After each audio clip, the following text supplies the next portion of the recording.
Netanyahu said that it is the criticism and not the construction that is pushing peace further away. IBA's Ellie Wogelanter has more. Speaking at a groundbreaking ceremony for Newport and Ashdod, Prime Minister Benjamin Netanyahu said that blowback from the United States, Palestinians and others over the announcement of plans for new housing units in Jerusalem neighborhoods beyond the Green Line was detached from reality. I heard the claim that our building in Jewish neighborhoods in Jerusalem makes peace more distant, but it is the criticism itself that makes peace more distant, Netanyahu said. His plans include developing 660 more units in Ramat Shlomo in the northern part of the city and 400 in the southern neighborhood of Har Homa. Netanyahu said that the international community remains quiet when Palestinian Authority President Mahmoud Abbas incites to the murder of Jews in Jerusalem, but strongly condemns Israel when it builds in Jerusalem, and he won't accept that double standard. His remarks follow U.S. State Department spokeswoman Jen Psaki's criticism yesterday that plans for new projects in Jerusalem were incompatible with the pursuit of peace. And we continue to make our position absolutely clear that we view settlement activity as illegitimate and unequivocally oppose unilateral steps that prejudge the future of Jerusalem. Israel's leaders have said they would support a pathway to two-state solution, but moving forward with this type of action would be incompatible with the pursuit of peace, and that is certainly a message that we are conveying directly. In terms of our relationship, the defense relationship, as you know, remains as strong as ever, and the ties between us are unshakable. There are times when we disagree with actions of the Israeli government, including settlements, the issue of settlements, where we have deep concerns about some of the steps the government is taking. The building announcement also drew internal criticism, with ministers warning it could harm ties with Washington, considered Israel's most important ally. I don't oppose building in the major settlement blocks in principle. But at this time, when the diplomatic process is stalled and we need to rebuild our relations with the United States, this plan will be opposed by Yesh Atid, and we will work to prevent it. Peace Now, an anti-settlement movement, said Netanyahu's decision could further inflame high tensions in Jerusalem's Arab neighborhoods. The government is creating a separate policy in order that the settlements will be able to live in their own lives separated from the Palestinians, despite the fact that they're living in the same territory. Not only is the government destroying a possibility of a future Palestinian state, it is also creating this own entity just for the settlements and the same territory where the Palestinians live. Palestinian Prime Minister Rami Hamdallah, who visited the Al-Aqsa compound yesterday, said all the Israeli violations, all these settlements, everything that the occupation is doing in this area is illegitimate. Jordan announced that it has requested an emergency meeting of the UN Security Council at the behest of the Palestinians to discuss Israel's building plans in Jerusalem and the dangerously escalating tensions there. Ellie Wogelanter, IBA News. Joining us now is the Prime Minister's spokesman, Mark Regev. Hi, Mark. Thanks for coming in this evening. My pleasure. How do you respond to those who say that if the government wanted to make certain that there couldn't possibly be any improvement in the strained relations between Washington and Jerusalem, the best way of doing that is to announce large-scale building plans in East Jerusalem? Is that Israel's message to our American friends? I think these reports about strained relations are exaggerated, highly exaggerated. We've got a good relationship with the United States. That's a historic partnership, a strategic cooperation, and I think to belittle that relationship is not doing anyone a favor. Having said that, on the issue of this building in Jerusalem, the Prime Minister was very clear yesterday. All Israeli governments, Likud governments, Labour governments, Kadima governments, all Israeli governments have built in the Jewish neighborhoods of Jerusalem. There's no change in the Israeli government policy. And more so, it must be remembered that in every peace plan that has been put on the table, the Jewish neighborhoods of Jerusalem stay as part of Israel in final status peace. And so one has to ask a question: if you're building in an area that it is in any case going to stay part of Israel in peace, why is that such a problem? Well, as we just heard from the State Department spokeswoman, Jen Psaki, the United States has, for a very long time, asked for none of the parties to make unilateral steps, which, of course, this would be interpreted by Washington as being. In fact, Jordan responded almost immediately, as you know, by announcing its plans to take the entire issue to the United Nations Security Council. Is there concern in the Israeli government that at this point the United States, Washington, may be angry enough over what they perceive as a unilateral step as to withhold their veto power, which Israel needs? America, the United States, has consistently criticized the unfair treatment that Israel receives in United Nations bodies, and I don't expect there to be a change. On the issue of Jordan, it's very important to say that our relationship, Israel's relationship with the Hashemite kingdom, is one of the cornerstones of our national security. That peace treaty is something that we honour, and that's exactly why we respect the Jordanians' positions here, because in the peace treaty we recognised Jordan's special status regarding the Muslim holy places in Jerusalem. And we've told the Jordanians there will not be a change in the status quo on the Temple Mount, and the government will oppose anyone who comes with proposals to change the status quo. That status quo has worked and it will be maintained. What about the timing of this building announcement? Right now here in Jerusalem, we've been experiencing a tremendous wave of Arab violence, particularly in East Jerusalem. What do you say to those who are alleging that the timing of this announcement is only likely to exacerbate these tensions and the violence? Prime Minister Netanyahu addressed that question publicly yesterday in his speech in the Knesset. He said for some people the time is never right. And I think that's true. But Israel, Jerusalem, it's our capital. And the Prime Minister said today, for us, building in Jerusalem is like for French people building in Paris or British people building in London. This is our historic homeland. And the Palestinians themselves know, and they've said so, I think publicly, that they know that in final status peace, those Jewish neighborhoods of Jerusalem stay part of Israel. Is that message being heard abroad? It needs to be heard, and the Prime Minister's been saying it publicly. I'm saying it publicly to you now. In every peace plan that's been put on the table, not Israeli plans, international plans, whether American or European or others, the Jewish neighborhoods of Jerusalem stay part of Israel in peace. So why, once again I ask, if you're building in an area which there's an international consensus will stay part of Israel in final status peace, why is building inside that area a problem? Mark Regev, spokesman for Prime Minister Benjamin Netanyahu. It's always good to have you here. Thank you, Mark. My pleasure.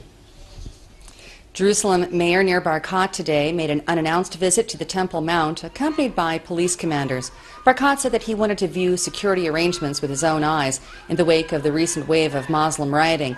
There were no major incidents during the mayoral visit, although several Muslim women shouted Allahu Akbar, or God is great, in Arabic. Heading out on his first visit abroad since taking office, President Reuven Rivlin was welcomed by his Polish counterpart this morning at a state ceremony in Warsaw. We get more in this report from IBA's Margot Dukevich. Polish President Bronisław Komorowski welcomed President Reuven Rivlin this morning at an official state ceremony in Warsaw that marked the start of Rivlin's first official visit abroad. The two were expected to discuss an array of issues, including regional events and enhancing economic ties between the two countries, and sign an agreement to advance research and development between Jerusalem and Warsaw. Rivlin will meet with other Polish government leaders during the two-day visit and will also address the Polish Parliament in Hebrew. Both presidents will inaugurate the Pauline Museum of the History of Polish Jews in Warsaw, which stands on the historic site of the Warsaw Ghetto uprising. The building faces the monument of the Warsaw Ghetto heroes. The Polish government financed the building of the museum at a cost of more than $60 million. The remaining funds were donated by the Association of the Jewish Historical Institute in Poland. This museum will help people be less ignorant. My dream is that every non-Jew who visits will leave knowing more about Judaism and Jews, and that every Jew that visits will know more about Poland and the rich cultural experience of Poland. Prior to his departure for Poland, President Rivlin described the visit an important one that merges the past, present and future. Margot Dudkiewicz, IBA News. Joining me now in the studio is Polish expert Lawrence Weinbaum from the World Jewish Congress. Thank you very much for coming in this evening. Thank you for having me. Is the opening of a Jewish museum in Warsaw a sincere attempt by Polish society to confront its past? I believe that it's certainly a sincere attempt by elements in Polish society to address a gaping hole in Polish collective memory. We have to remember that until 1939, there were 3.25 million Jews in Poland. They constituted 10% of the population, and they were a very visible element of the Polish landscape. And we remember, of course, between 1939 and 1945, the destruction of Polish Jewry. And in the years immediately after the war, and unfortunately our time is limited, there was an attempt, you could say, basically, whether through acts of omission or commission, to excise the Polish presence from the Polish landscape. And this is an attempt, of course after the fact, to try somehow to restore it. Many Jews and non-Jews, for that matter, make pilgrimage to Poland, if not entirely, but mostly aimed at visiting concentration camps. Do you expect that this museum, this exhibit that's just been opened, will now become part of these journeys' itineraries? I don't doubt that it will become a part of the itinerary of most travelers to Poland, whether Jews or non-Jews. But I think at the end of the day, this museum is, above all, aimed at Polish visitors. It's for Polish society, not less than for Jews, and perhaps even more so. And I think it will do a lot to explain to Jews and non-Jews that the Polish presence in Poland cannot be reduced to the terrible experiences of the war years and the attempt to physically eliminate Polish Jewry, but also it will tell the story of the 1,000-year history of Jews in Poland, which is a story of course, of tragedy, but it's also a story of great triumph. We cannot forget that Poland was a hothouse of Jewish creativity that affected Jews well and far beyond the borders of Poland. And incredible accomplishments as well. Now, the Polish president sent his own plane to pick up President Reuven Rivlin for what was has become his first trip abroad as the ceremonial leader of Israel. Is it fair to say that the two governments are close and that perhaps Poland may be Israel's best friend in Europe today? I frankly never like to use superlatives, but there's no question that Poland is one of our best friends in Europe. And bilateral relations between the two countries are very close indeed. And there's every reason to expect that they will continue to remain that way for the foreseeable future. And why is that? Well, why is it as strong as it is? Well, I think, first of all, you have to also look at the historical context. And despite the tragic episodes in our common history, there is a certain common understanding between Jews and Poles that we don't necessarily have with other societies in Europe. Of course, I'm reducing a complex story into just a few words, but there is a degree of understanding, and many Poles will tell you who visit Israel that they don't feel at home in any country the way they do in Israel. Interesting. Well, Lawrence Weinbaum, thank you very much for being with us today and sharing your insight. Thank you again. Thank you. The conversion bill is being presented for its second and third readings at the Knesset plenum today. The proposed legislation, submitted by Hatnua MK Elazar Stern, permits municipal rabbis to also oversee the conversion process, thus diminishing the monopoly of the chief rabbinate, and passage would enable candidates, particularly in the Russian immigrant population, to bypass those who currently turn them away. Prime Minister Netanyahu withdrew his support for the bill last week in an effort to strengthen his coalition with the ultra-Orthodox parties who opposed the legislation, along with several members of the Likud and Habayit Hayudi factions. Staying at the Knesset, which has approved the first reading of another controversial bill, this time on parental surrogacy, that would legalize same couples and individuals of both genders to undergo the process here in Israel. After an attempt by Housing Minister Ori Ariel to prevent the vote with the filing of an appeal and it failed, the members of the Bayit Yehudi party were given freedom of choice rather than abide by coalition discipline, and 45 MKs voted in favor of the proposal and 15 against. Minister of Health Yael German welcomed the move as good news on her Facebook page, writing that we were able to bring about equality between people and allow anyone who wants to have a family. Finance Minister Yair Lapid also hailed the passage of the bill's first reading as a significant step that will enable thousands of childless couples to become parents. In other news, Egyptian media is reporting that the terrorist gunmen who killed more than 30 Egyptian soldiers at a Sinai checkpoint this weekend were trained in the Gaza Strip.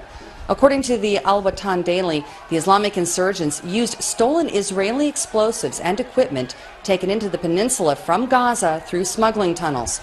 Preliminary investigation of the attacks found that they were executed by the Sinai-based Salafist extremist group Ansar Bait al-Maqdis, and that the bombers were trained by the Gaza-based Army of Islamic Terror.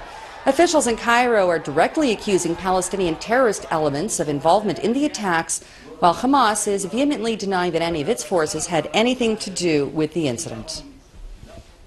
A sixth video has been released by the Islamic State featuring British hostage John Cantley, this time purporting to be a news report directly from the besieged Syrian town of Kobani.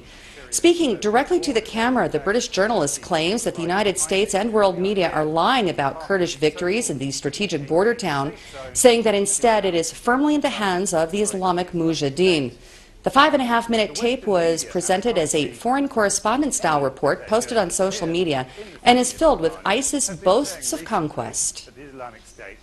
Kobani is now being reinforced by Iraqi Kurds who are coming in through Turkey, while the Mujahideen are being resupplied by the hopeless United States Air Force, who parachuted 2 crates of weapons and ammunition straight into the outstretched arms of the Mujahideen. But the battle for Kobani is coming to an end. Contrary to what the Western media would have you believe, it is not an all-out battle here now. It is nearly over. As you can hear, it is very quiet. Urban warfare is about as nasty and as tough as it gets, and it's something of a specialty of the Mujahideen. 30 years behind bars. That's the sentence handed down today by the Tel Aviv District Court to polygamist Goel Ratzon following his September conviction of raping several of his wives and committing a series of other sexual offenses, including indecent assault. Prosecutors argue that Ratzon is a cult leader who fathered nearly 50 children by 20 wives and that several of his victims were minors. The 64-year-old was arrested in a highly publicized police operation in January of 2010 and charged a month later. The self-proclaimed spiritual guru has steadfastly denied the charges, insisting that all of his relations with all of the women were consensual and based on love and respect. Foreign Minister Avigdor Lieberman met with the recently laid-off employees from the Arad towel factory. The announced closure of the facility is a huge blow to the Negev town because it was a major source of income for many of the residents. The plant produced towels primarily for export, but suffered huge losses over the past 4 years, amounting to an estimated $13.5 million. Officials from the Israel Textile Association say that the high price of material made here in Israel has made the country one of the costliest places in the world to manufacture products. The foreign minister told the workers that he sees no reason why the factory cannot continue to operate and has promised to raise the matter at next week's cabinet meeting. Could shipping containers be a solution for the housing shortage? The new Ayalim village in Sderot has been built entirely out of recycled containers as a model of sustainable construction and urban renewal intended to rejuvenate areas of the town hard hit by poverty, as well as the recent Hamas missile strikes from Gaza. Minister of Finance Lapid and Minister of Development of the Negev and the Galilee, Silvan Shalom, were in attendance, along with over 500 volunteers from Ayalim projects all over the country. In the first stage, 80 students will move into 36 three-room apartments made from the shipping containers at the 30 million shekel complex. Another 127 units will be added in time for the 2015 academic year. In return for a year of subsidized rent, student residents of the village are required to volunteer 500 hours in the local community. Singer Kobe Oz was on hand to lend his support of the project. For me, everything that is improving in Sderot is something moving. And to see this student village in the place that was my elementary school is moving it's very sentimental for me to sing here. Turning to sports and Premier League soccer, Yalla Beitar, the gold and black, is back as they scored a convincing 2-0 road victory over the team's nemesis, Hapoel Tel Aviv. The first half at Bloomfield Stadium was actually pretty boring, with both sides failing to score. But the Capital 11 came out of the locker rooms refreshed and in control of the last 45 minutes of play. Yarko Karach started off the scoring as he took advantage of a mistake by Tel Aviv's goalkeeper, Dani Amos, and scored for the first time in the 60th minute of play. Hanan Maman scored the clincher 10 minutes later. Soccer fans should take note that there will be more action tonight when Hapoel Beersheva hosts Maccabi Haifa at Wassermill Stadium in a makeup match for a game that was delayed due to Operation Protective Edge. That game will be broadcast live on Israel Television Channel 1 starting at 8:50. Turning to arts and entertainment, in celebration of the 450th anniversary of the birth of William Shakespeare at Tel Aviv's Camry Theater. A rich variety of theater styles will be featured, with leading actors and directors from Britain, Romania, Lithuania, Georgia, and Slovenia. Presentations include award-winning productions accompanied by Hebrew and English subtitles and select performances of the Bard's work by the Israel Theater. The festival also includes discussions and workshops, as well as the screening of Shakespeare-related films at the City Cinematheque. The event opens tonight and continues until November 15th.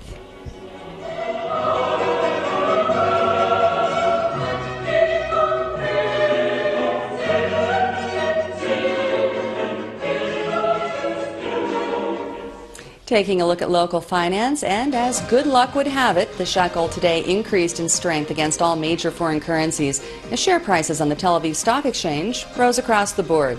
Here's a look at the late afternoon numbers.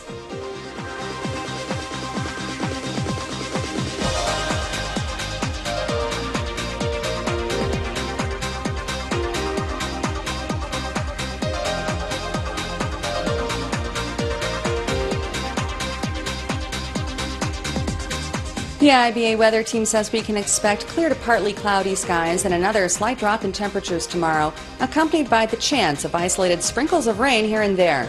Here's the forecast at home and abroad for the next 24 hours.